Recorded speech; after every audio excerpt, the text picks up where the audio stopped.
Lowdown, and I'm back with another video. So just a quick one really. The news broke last night that Terence Crawford will be back in action on December the 14th in New York, top rank bill, and he's going up against the Mean Machine, because I'm not even going to try to pronounce this guy's name.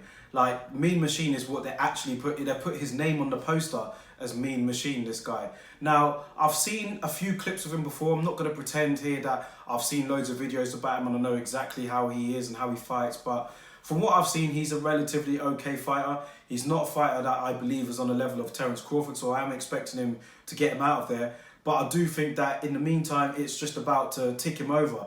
And I was slightly disappointed because there are other fighters out there in welterweight that we want Terence Crawford to fight, even if it isn't going to be Errol Spence, which of course is understandable. Now, there are plenty of other welterweights out there that he could fight. Now, we know the divide that's going on right now with the PBC and Top Rank. They're not really doing much shows together, if any. And, you know, we're hoping that the Cold War will settle over soon, because we need to see these fights at welterweight. But even so, the likes of Kell Brook is available. He's voiced out that he'd like to fight Terence Crawford. Bob Arum has shut those claims down, saying that, you know, he's saying that Kell Brook is not like a big name anymore. But I'm sure Kell Brook is a bigger name than the Mean Machine, let's put it that way. And I think Kell Brook would give Terence Crawford a good test. Not that I think he'd beat him, but I think it'd be a good fight. But we're not going to see that anyway. We're going to see Terence Crawford going up against this guy. Now, again, it's good to see Terence Crawford active. He last fought in April against Amir Khan. That went, what, 6 or 7 rounds? I think it was 6 rounds before the fight was called off, with Amir Khan pulling out via injury. And yeah, it's been a quiet year for Terence Crawford, let's be honest. You know, I was hoping to see him make a bit more waves in this division, but that's really down to, you know, Top Rank and himself to get these fights made. I heard that Sean Porter, after his loss to Errol Spence, was more than open for a Terence Crawford fight, and that would have been amazing. But again, rumours has it that Bob Arum shut that fight down, said that they're not interested in fighting Sean Porter. Why not?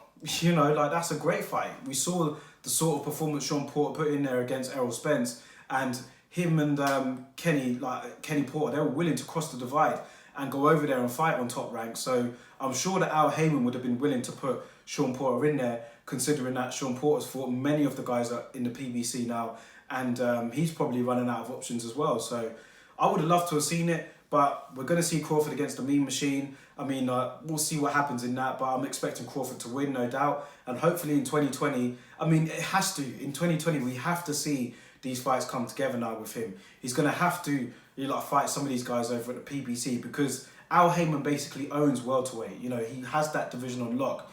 He's got so many fighters there, like Errol Spence, Sean Porter, Danny Garcia, Manny Pacquiao, Keith Thurman. You know, he's got all the welterweights over there. So we need to see Terence Crawford fight these guys. Otherwise, his career is just going to stagnate. So let's hope for some serious movement in 2020. We can't keep seeing Crawford take on, you know, some of the outsiders in the welterweight division. We want to see him take on the top guys, because we know he's a top guy. So let's hope that happens. But the card itself is very good. You know, we've got Conlon in there in a rematch from the final against the Latvian.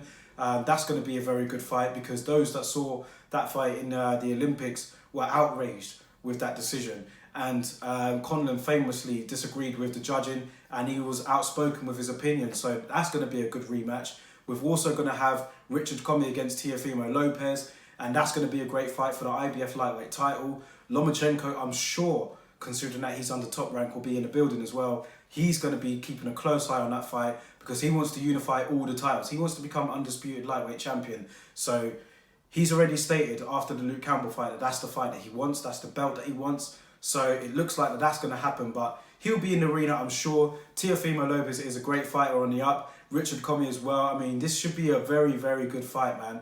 And the card is pretty strong. So I'm happy with the overall card. I think that it's going to be a good night's worth of action. December the 14th, Top Rank, ESPN. We haven't got an actual, we haven't got a card over here in the UK, like where it's going to be shown, but I'm guessing it will be shown on BT Sport, considering it's under ESPN. But let me know your thoughts on the bill. Terence Crawford back in action. Good strong undercard here by Top Rank to round off the year. Let me know your thoughts on it on the comment section below. Catch you guys on the next one.